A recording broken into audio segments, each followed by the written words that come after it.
नमस्कार, स्वागत है। आप देख रहे हैं बिहार न्यूज। मैं हूं तनुप्रिया। बुलेटिन की शुरुआत करते हैं। मामला धनरुआ थाने के मिश्रीचा गांव का है, जहां टीकाकरण करने गई धनरुआ पीएचसी की नर्स की लापरवाही ने 3 महीने के बच्चे की जान ले ली। परिजनों ने बताया कि नर्स ने जैसे ही बच्चे को टीका लगाया तो बच्चा सोया का सोया ही रह गया। इनका आरोप है कि नर्स की लापरवाही के कारण ही बच्चे की जान गई है। क्या घटे? अभी का समय का जो है स्वास्थ्य विभाग बहुत लाचारी है, बहुत लापरवाही है।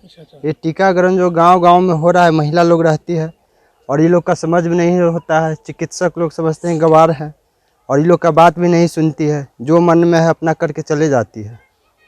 टीकाकरण का मतलब होता है कि डेट को देखते हुए करना चाहिए और वो कुछ देखी नहीं, समझी नहीं, उसके बाद में वो टीका दे दी। कहाँ पड़ा इंजेक्शन? ये ग्रामीण क्षेत्र में ही, मोहल्ले में ही पड़ा है, जहाँ पे एक मंदिर है, स्थान बनाया गया, उसी स्थान पे जाकर। इंजेक्शन किसने दिया? ये एनम आई थी, एनम थी, आशा थी, ये लोग थी। ठीक है। तो सुई पड़ने के बाद क्या हुआ? सुतल के सुतल लड़का रह गया, वहाँ से राह में सुत गया और वही सुता यहाँ जो सुतल के सुतल लेकर रह सुई गया। कौन दिया था? सुने हम दे है, जो दे हैं देते हैं। हाँ, नाम पता है उसका? नाम नहीं जानते हैं। पहले इंजेक्शन पड़ा है या कुछ भी हुआ है और सारा कुछ बच्चे को लिया और इंजेक्शन दे दिए, जबकि ऑलरेडी इनको इंजेक्शन जन्म लेने के बाद दे दिया गया था 24 घंटे के अंदर में, और बोला गया था कि अब 3 महीने के बाद पड़ेगा। और इन्होंने 1 महीना 22 दिन हुआ, उस दरमियान इंजेक्शन दिया। अब बच्चा बेहोश हुआ या कुछ भी हुआ तो बोला गया कि बच्चा सो गया है, थोड़ा सा रो के सो गया, जबकि होता है 15 मिनट के तक देखना है उनको, जो भी इंजेक्शन दिए हों कि बच्चा की क्या कंडीशन है। पर उन्होंने कुछ नहीं देखा, बोला कि सो गया, ले जाइए। बच्चा लाकर सो गया तो घर गार्जियन को थोड़ी पता है कि क्या बोले कि सो गया तो सोया हुआ है। चलिए अच्छी बात है कि इंजेक्शन पड़ गया है, सो गया है, उठेगा तो फिर उसको कुछ भी किया जाएगा। और जब बहुत लेट हुआ, नहीं उठ पा रहा है, तो उठाने के लिए जब गया तो देख रहा है ही नहीं कुछ, तो बस मुंह से बबल है, थोड़ा फेन टाइप का है, नाक से ब्लड है। ले जाया गया पास के डॉक्टर के यहाँ, मत तो वहाँ तो ले आते बताया कि है ही नहीं कुछ। और ये लोग जवाब दे रहे हैं कि नहीं, ऐसा कुछ इंजेक्शन से नहीं है। आप क्या कुछ मांग कर रहे हैं? आप मांग कर रहे हैं कि इस पर जांच हो कि कैसे क्यों हुआ ऐसा। इतना बड़ा घटना आज एक बच्चे के साथ हो रहा है, कल किसी और के साथ हो रहा है, तो कैसे आदमी सरकारी इंजेक्शन ले? रीजन है, समस्या है कि किसी के साथ भी घटना घट सकता है। आज इसके साथ हुआ है, किसी और के साथ ना हो, इसके लिए कुछ सिस्टम होना चाहिए। नहीं, इतना बड़ा लापरवाही जो हुआ है, इसका पूर्ति कैसे होगा? ये हमारी स्वास्थ्य विभाग से पूछा जाएगा, सवाल किया जाएगा कि आखिर इतना बड़ा लापरवाही जो है सबके साथ होगा और इसका भरपाई कैसे हो पाएगा? बिना बच्चे का किसी का जान ले लेना आम बात नहीं ना है। किसी बच्चे को जान चला जाए, रिपोर्ट को नहीं देखा? रिपोर्ट भी है या नहीं है, बच्चे का क्या हुआ नहीं हुआ, कुछ नहीं हुआ, ऐसा कुछ नहीं है।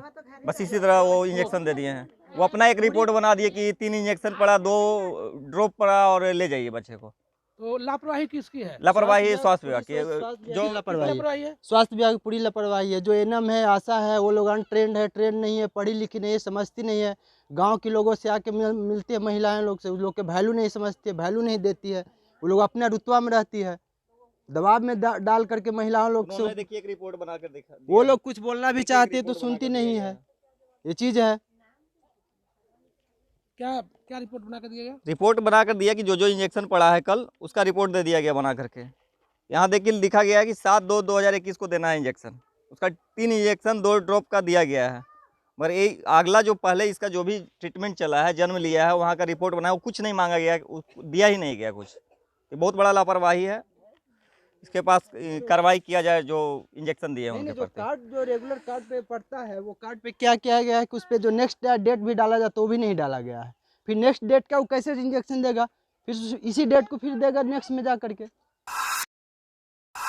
मीनापुर के राजद विधायक राजीव कुमार उर्फ मन्ना यादव ने पत्रकारों से बातचीत करते हुए कहा कि मुजफ्फरपुर स्थित एसकेएमसीएच मेडिकल अस्पताल में बड़ा फर्जीवाड़ा किया जा रहा है। करोड़ों रुपए के पोस्टमार्टम घोटाला हुए हैं यहाँ।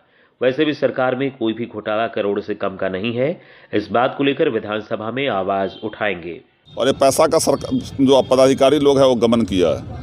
दूसरा है कि जो बीमारी से मर गया तो अब कि दूसरे का पोस्टमार्टम स्कैनिंग करके उस पर पता हटा करके और उस पोस्टमार्टम रिपोर्ट में उसका नाम जोड़ करके उस पर भी पैसा लिया गया है। तो इस तरफ खुला जो है सरकारी पैसा का दुरुपयोग है, सब लूटे हुए हैं। तो इन लुटेरा लोगों को जो है पकड़वाया जाएगा। जिलाधिकारी से भी हम जल्दी मिलने वाले हैं, मिल करके उनको इशारा संज्ञान में देंगे। अगर कार्रवाई नहीं हुआ तो इस तमाम मामलों को लेकर के मैं विधानसभा में हंगामा करूंगा। सहरसा में पीएचडी लोक स्वास्थ्य प्रमंडल के प्रमंडलीय लेखा पदाधिकारी करुणानिधि सौरभ ने विभाग के संवेदक मोहम्मद अफरोज व अन्य के खिलाफ गाली गलौज, मारपीट करने तथा जान से मारने की धमकी देने का आरोप लगाया है और इस बाबत सदर थाने में आवेदन दर्ज किया है और कार्रवाई की मांग की है। पदाधिकारी ने बताया कि वो अपने कार्यालय में काम कर रहे थे। इस दौरान अफरोज अपने भाई फिरदौस आलम के साथ पहुंचा और पत्र के संबंध में पूछताछ करने लगा और जिसके बाद दुर्व्यवहार शुरू कर दिया। वहीं संवेदक की माने तो पदाधिकारी ने बिल पास करने के एवज में पैसा मांगना बिल पास कराने के एवज में पदाधिकारी ने पैसे मांगे, जिसका विरोध करने पर उसके साथ मारपीट की गई। ले रहे हो या कार्य कर रहे हो, उनको character certificate superintendent of police से देना अनिवार्य है। मैंने कैरेक्टर सर्टिफिकेट मांगा, इसी पर वो आग बबूला हो गया और मेरे साथ धक्का मुक्की करने का प्रयास किया। मैंने उसे कहा तुम बाहर चले जाओ, तुम सरकारी कर्मी के साथ ऐसा नहीं कर सकते हो। उसी पर उन्होंने मेरे साथ मारपीट किया। मेरा सोना का एक चेन था वो छीन लिया और मेरे साथ मारपीट किया। उसके 20 मिनट के बाद पुनः आया 3-4 अपराधियों को लेकर के, जिसमें एक को मैं जान रहा हूं, फिरदौस आलम जो उसका सगा भाई है वो था और अफरोज आलम था। वो दोनों और 2-3 अपराधी साथ में गेट पर आए और आकर के लड़ाई झगड़ा शुरू कर दिए कि भाई हत्या करेंगे। हम लोग अंदर घुसने का प्रयास किए। सहरसा समाहरणालय परिसर से जिला अधिकारी कौशल कुमार, पुलिस अधीक्षक लिपि सिंह, अल्पसंख्यक पदाधिकारी रश्मि कुमारी ने आयुष्मान गोल्डन रथ को हरी झंडी दिखाकर रवाना किया। यह रथ जिले के विभिन्न पंचायतों में जाकर लोगों को जागरूक करेगा। साथ ही जिलाधिकारी कौशल कुमार ने मीडिया से रूबरू होते हुए बताया कि प्रधानमंत्री जन आरोग्य योजना के तहत आयुष्मान गोल्डन कार्ड पूरे जिले में जितने बनने चाहिए उससे कम बने हैं। जल्द से जल्द उस लक्ष्य को पूरा किया जाएगा। साथ ही 17 फरवरी से 3 मार्च तक इस अभियान को चलाया जाएगा। आयुष्मान भारत योजना के तहत करीब 12 लाख परिवारों को गोल्डन कार्ड निर्माण कराया जाना है और इसके लिए अभी तक केवल 1 लाख परिवार को बना है जिले में। और 17 फरवरी से 3 मार्च तक स्पेशल पखवाड़ा चलाया जा रहा है। इसमें गोल्डन कार्ड का निर्माण सभी पंचायतों में किया जाएगा। दरभंगा जिले में अपराधी का मनोबल इतना बढ़ गया है कि जिले में अपराध रुकने का नाम नहीं ले रहा है। आए दिन जिले में हत्या, लूट और गोलीबारी की घटनाएं सामने आ रही है। वहीं दरभंगा पुलिस की माने तो उसके अनुसार मुस्तैदी से वाहन चेकिंग चलाई जा रही है और गश्त को तेज किया जा रहा है और अपराधियों पर नकेल कसने की लगातार कोशिशें जारी है। ताजा मामला की बात करें तो हाईघाट थाना क्षेत्र का मामला है, जहां पर थाने से 2 किलोमीटर की दूरी पर एक युवक की गोली मार दी गई और उसका बाइक छीन लिया गया। युवक को डीएमसीएच में भर्ती कराया गया, जहां उसकी हालत गंभीर होने के बाद उसे पीएमसीएच रेफर किया गया है। इस बाबत एसडीपीओ ने बताया कि छापेमारी लगातार की जा रही है और अपराधियों को जल्द से जल्द गिरफ्तार किया जाएगा। थाना क्षेत्र पड़ता है, काम करके अपने घर जा रहे थे। एक शर्मा है जो सुख रास्ते में घेर करके जो है कि मोटरसाइकिल छीनने लगा, जिसका विरोध करने पर उसको जो है कि गोली मार दिया था और गोली मार करके मोटरसाइकिल लूट के चला गया। यहाँ इलाज हेतु आया था और उसे रेफर किया गया है बेहतर इलाज हेतु। बिहार में भाजपा का मंडल स्तरीय प्रशिक्षण शिविर परवान चढ़ रहा है। इसी कड़ी में मोकामा प्रखंड के महेंद्रपुर गांव में भाजपा मंडल के 2 दिवसीय प्रशिक्षण शिविर का शुभारंभ किया गया। भाजपा नेता शशि शंकर शर्मा और प्रदेश प्रवक्ता डॉक्टर राम सागर सिंह ने संयुक्त रूप से दीप जलाकर इस शिविर का उद्घाटन किया। शिविर में मोकामा पूर्वी मंडल के कार्यकर्ताओं में देशभक्ति, पार्टी समर्पण और संगठन की मजबूती की बात कही गई है।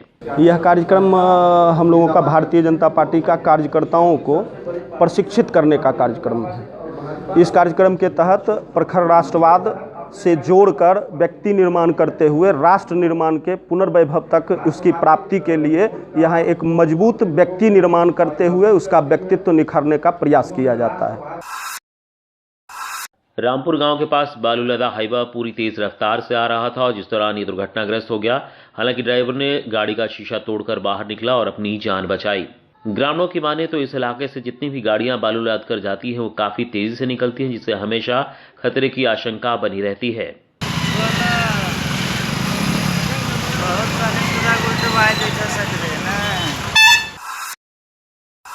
खबर नालंदा से है, जहां बीती रात बदमाशों ने परिवार को बंधक बनाकर डकैती की घटना को अंजाम दिया।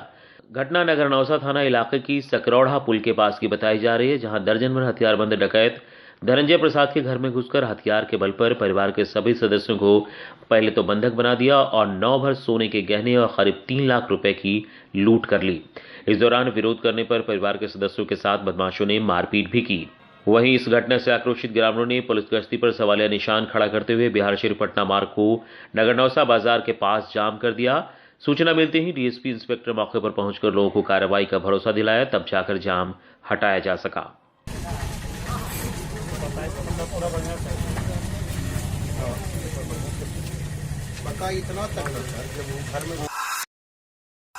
विद्या की देवी मां शारदे की पूजा में अब चंद दिन शेष रह गए हैं। शहर में मूर्तियों की दुकानें सज गई है, लेकिन मूर्तिकारों के कारखानों में सन्नाटा पसरा हुआ है, जबकि हर कलर हर डिजाइन में मां शारदे की मूर्तियां बनकर पूरी तरह तैयार है। मूर्तिकार खरीदारों की बाट जो रहे हैं। खासतौर पर NH 31 स्थित चर्च स्कूल के निकट खाना बदोश राजस्थानी मूर्तिकारों द्वारा प्लास्टर ऑफ पेरिस से निर्मित आकर्षक मूर्तियां इन दिनों चर्चा का विषय बना हुआ है, जो लोगों को काफी आकर्षित करता है। लेकिन बावजूद इसके लोग यहां कम आ रहे हैं, चाहे वो राजस्थानी मूर्ति कलाकार हो या फिर आम मूर्ति कलाकार। दोनों के दुकानों पर लोगों का कम आना इनके लिए परेशानी का सबब बना हुआ है।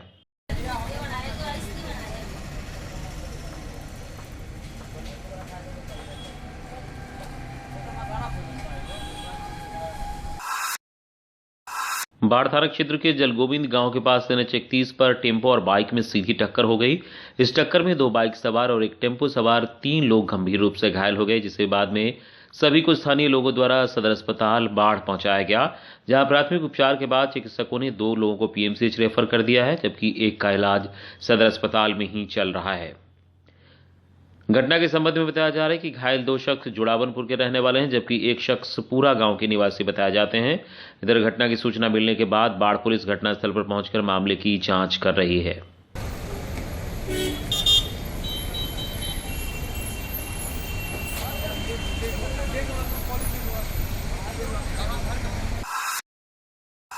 शहर के जुम्मन चौक के पास ब्लॉक रोड में गत वर्ष फरवरी माह में PNB के शाखा प्रबंधक के आवास पर डकैती की घटना हुई थी, जिसका पुलिस ने उद्भेदन कर लिया है।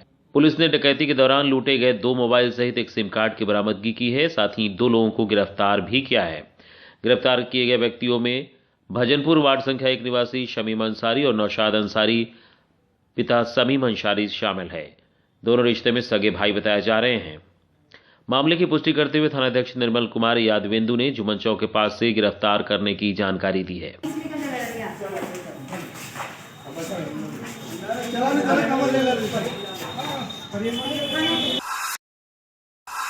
जगदीशपुर में माघी काली मेला के पहले दिन पट खुलते ही श्रद्धालुओं की भारी भीड़ उमड़ पड़ी। शुक्रवार सुबह से ही मां काली की पूजा अर्चना करने के लिए श्रद्धालुओं की लंबी कतार देखी गई। दिन भर श्रद्धालुओं का तांता लगा रहा। आपको बता दें कि माघी अमावस्या के मौके पर मां काली की प्रतिमा स्थापित की जाती है और इस मौके पर मेले का भी आयोजन होता है। बताया जा रहा है कि जो श्रद्धालु सच्चे मन से यहां मन्नतें मांगती हैं, उनकी मुरादें अवश्य पूरी होती है। इस मेला समिति के सदस्य ने बताया कि मेला में आए श्रद्धालुओं के लिए सभी सुविधाएं उपलब्ध कराई गई है। श्रद्धालुओं को किसी तरह की असुविधा न हो, इसके लिए हमारे वॉलंटियर लगे हैं। साथ ही पीने की पानी, साफ सफाई की व्यवस्था भी समुचित रूप से की गई है। वहीं सुरक्षा व्यवस्था के लिए जगदीशपुर पुलिस भी तैनात है।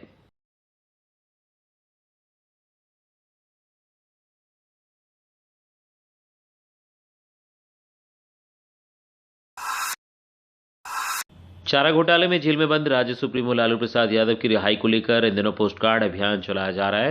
राजद नेता तेज प्रताप यादव के आह्वान पर बिहार के लोगों ने लालू यादव की रिहाई को लेकर राष्ट्रपति को पोस्टकार्ड भेजना शुरू किया है, जिसके बाद बिहार की राजनीति गर्म हो गई है। वहीं इस पूरे मामले पर कांग्रेस विधानमंडल दल के नेता और भागलपुर विधायक अजीत शर्मा ने कहा कि लालू यादव जनता के नेता हैं और आम जनमानस उनकी रिहाई के लिए अगर राष्ट्रपति को पत्र लिख रही है तो किसी को ऐतराज नहीं होना चाहिए। बड़ा आश्चर्य लगता है, आदरणीय लालू जी के लिए लोग पत्र लिख रहे हैं तो कहता है पोस्ट कार्ड में लिख के भेज रहे हैं। अरे वो तो पॉपुलर नेता हैं, उनको पत्र लिखा जाता है। आप याद कीजिए, आज जो आदरणीय नरेंद्र मोदी प्रधानमंत्री हैं, 2014 के चुनाव में सारे यूथ्स, चाहे वो लड़का हो लड़की हो, सब मोदी मोदी सोशल मीडिया पर करते रहे और आज वो प्रधानमंत्री बन गए। अरे पॉपुलरिटी उस समय उनकी थी, तो आज लालू यादव जी का पॉपुलरिटी है, भेज रहा है, उससे न्यायालय को क्या असर पड़ता है भाई।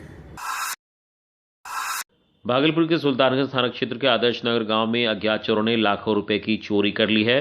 घटना के संबंध में बताया जा रहा है कि मृत्युंजय कुमार भगत अपने पैतृक गांव गए थे और जब गांव से वापस लौटे तो घर में सामान की चोरी हुई देखी। घटना के संबंध में उन्होंने बताया कि उनके घर से लगभग 10 लाख रुपए का सामान गायब किया गया है, जिसमें सोना, चांदी, गैस सिलेंडर, फ्रिज, बर्तन आदि शामिल हैं। इस मामले को लेकर थाने में लिखित आवेदन देकर न्याय की गुहार लगाई है। फिलहाल पुलिस मामले की छानबीन में जुट गई है। हम लोग यहीं पे थे, पानी पहले गए, घर पे था, काम में सब लोग, फिर आज आगे देखते हैं तो पूरा दरवाजा सब टूटा हुआ है, पूरा सामान चोरी हो गया है, घर का सभी सामान। कहाँ घर हुआ आपका? मेरा घर हुआ कमरगंज, यहाँ न्यू घर बनाया। कहाँ बनाए घर? आदर्श नगर में। आदर्श नगर में वहीं चोरी हुआ है? वहीं पर चोरी। क्या क्या चोरी हुआ है? फ्रिज, बर्तन, गहना जेवर, कपड़ा, पूरा गैस, चूल्हा, सिलेंडर सब। और इस वक्त के बुलेटिन में बस इतना ही। आप देखते रहिए बिहार न्यूज। नमस्कार।